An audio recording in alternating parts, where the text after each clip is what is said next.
ফুলকি, যা যা পড়িয়েছিলাম সব মনে আছে তো?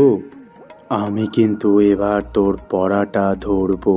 তুই লক্ষ্মী মেয়ের মতো পড়াটা সব বলে দে তো। হ্যাঁ, আমার সব রেডি হয়ে গেছে, আমি সব পারবো। বলো তো ফুলকি, আগুনের নামকরণ কিভাবে হয়েছিল?